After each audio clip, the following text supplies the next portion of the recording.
everyone, and welcome to Number 9 Farms. Today we are going to be doing some banana peppers and a bunch of other things. So if you want to come along, probably it's going to be tomato juice, because I've probably got, let's see, like 6 boxes of tomatoes.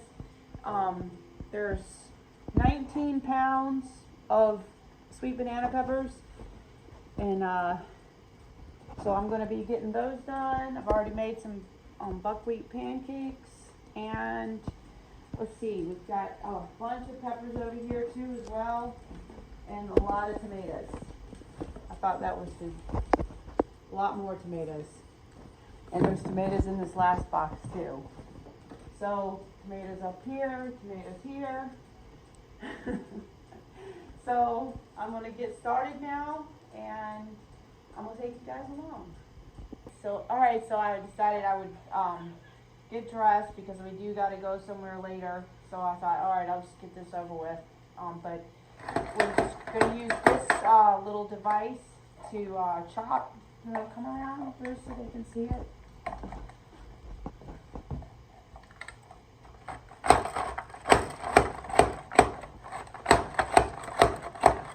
Look at that. See?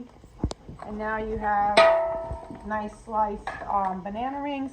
Now averaging, usually like you might want to take the seeds out, but we don't really care about the seeds. So if you want to have the seeds out, go ahead and de-seed them, and you can just take and roll them on the counter like this a little bit, and go ahead and take the seeds out. But today the recipe that I'm going to be using comes from thepeppergeek.com. And it's easy pickled banana peppers.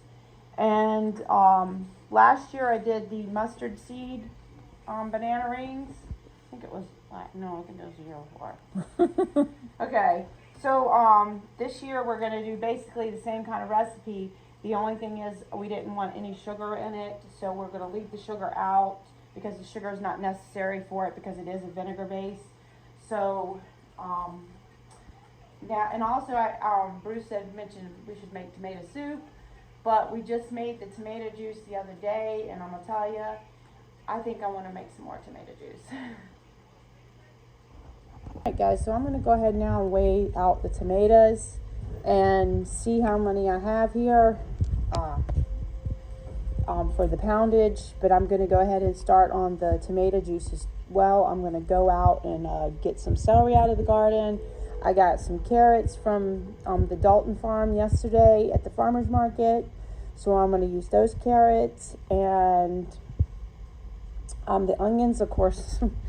If you saw any of the other videos, you know I've got plenty of onions, and my garlic is also ours, and I think everything else will be go along with it. 3 boxes I've weighed out now.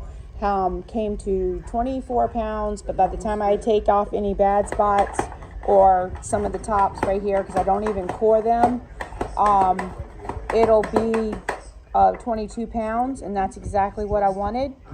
And the 22 pounds last time gave me 8 quarts worth, so I'll walk you along as I go along with the recipe. So now I'm going to go ahead and start adding it to the jars. I have the brine made over there on the stove. Alright guys, so look at there. I got 15 jars done, and they look a little cloudy. That's because of the fresh garlic. And the garlic was the garlic of ours, and I'm going to tell you right now, it was so juicy. And it's worth the clouds.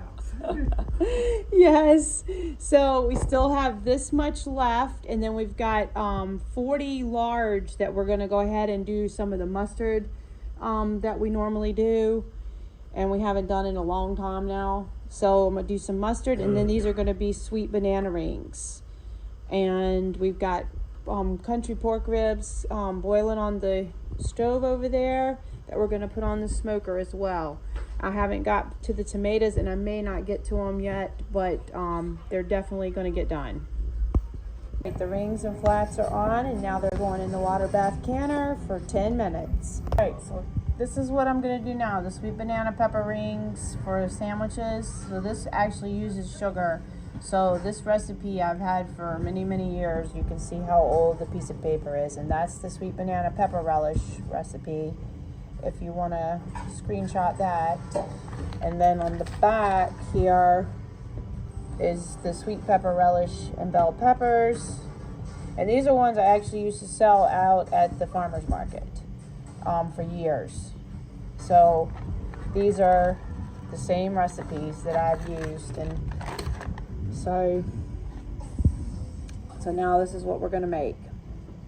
So there you have it. Those are the sweet banana rings. I'm getting ready to put the lids and rings on those, and they will go into the canner.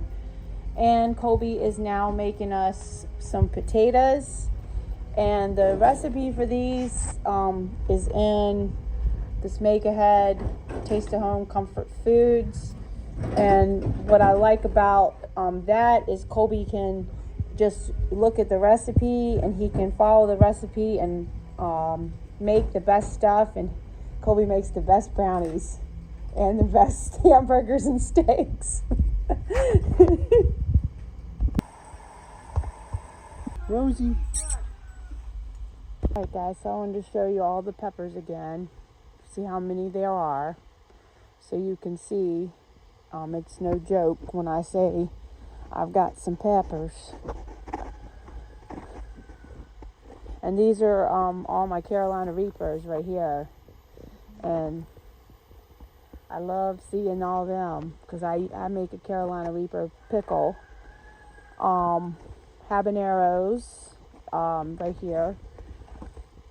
So these are Tabascos. So I do a Tabasco vinegar.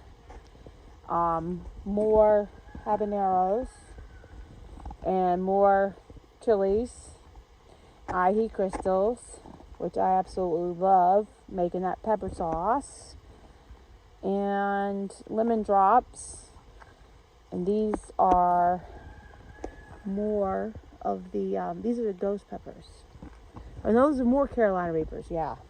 Okay, but I came out for some more jalapenos, which that's the peach ghost right in there. Let's see if I can find a couple more jalapenos, as many as we have picked. Oh, yep, looky there. Looky there. Yep, plenty there.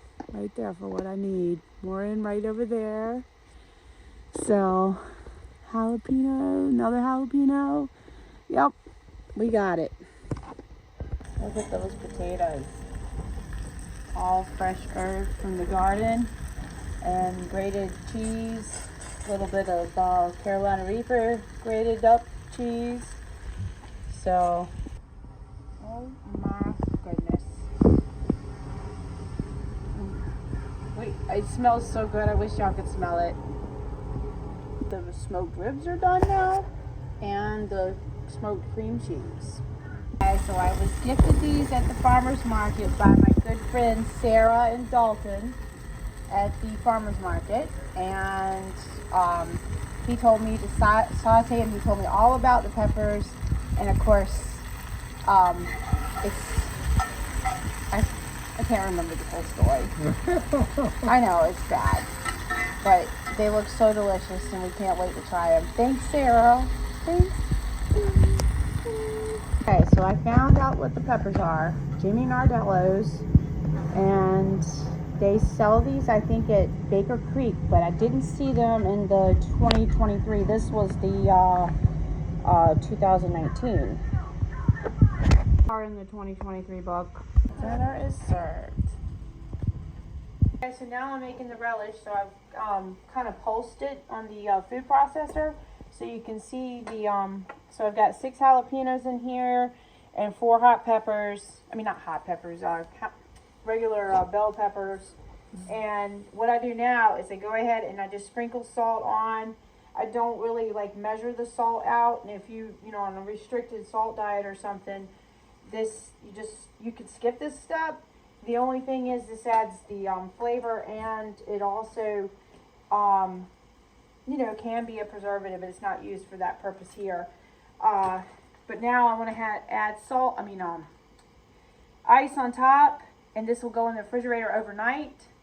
And then tomorrow it'll get rinsed, and I just rinse that in the colander, and that way a lot of that salt goes away anyway. But this also makes it crisp. Adding that ice in really makes the relish crisp.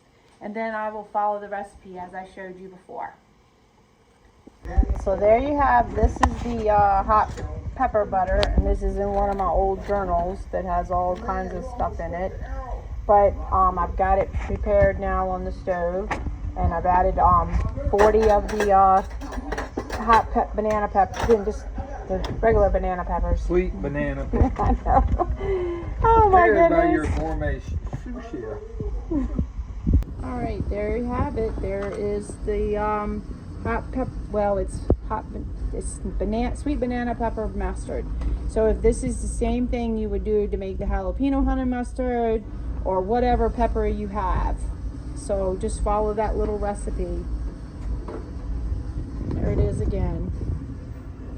So the jalapeno, I don't know why I keep going to say that. The banana pepper butter, which is like jalapeno honey mustard, or but it's just basically a mustard. Anyways, it's done. Make sure you debubble your jars really well because it is thick, and it's going to water bath can for 15 minutes. This is what it'll look like now, and then you're going to rinse well. Bring your vinegar rind to a boil, and then you're going to pack into your jars. You're going to want your jars to be warm. This is absolutely delicious. You can make a little side salad basically with it. It's all nice and crunchy now. It's absolutely delicious. This is when you know that it's ready, because it turns translucent, and you can see how it's turned a little translucent right there. So now it's about ready to go into the jars. Alright guys, so this is what 20 pounds, almost 20 pounds of banana peppers get you. So we got 37 jars, right? Yep, 37 pint jars. 37, well, 36 in a quarter. A quarter pint. Yep. So we got the banana mustard, what's called hot. It normally would be hot banana butter. So if you want to look that recipe up, but I gave it to you in the video. But normally you would use like the Hungarian wax peppers, or you could use jalapenos. But anyways, this here is the sweet banana pepper rings, and then these are the pepper rings that don't have any sugar in them. So we'll be using these for like our pizza and stuff, or some sandwiches. My mouth is watering thinking about it. And then of course the relish is done now, and there you have it. So it's exciting what 20 pounds of banana peppers can give you. So, alright, so I'm going to go ahead and get all the rings cleaned up now, and get them the tops written on, and get them put away in the basement. And I just want to tell you guys thanks for watching. But this concludes, as Bruce said, the banana pepper video. Till we pick again. Yeah, but no, I'm gonna do the tomato one next, because I know you saw the tomatoes, but that's definitely gonna be the next video. All right guys, thanks for watching.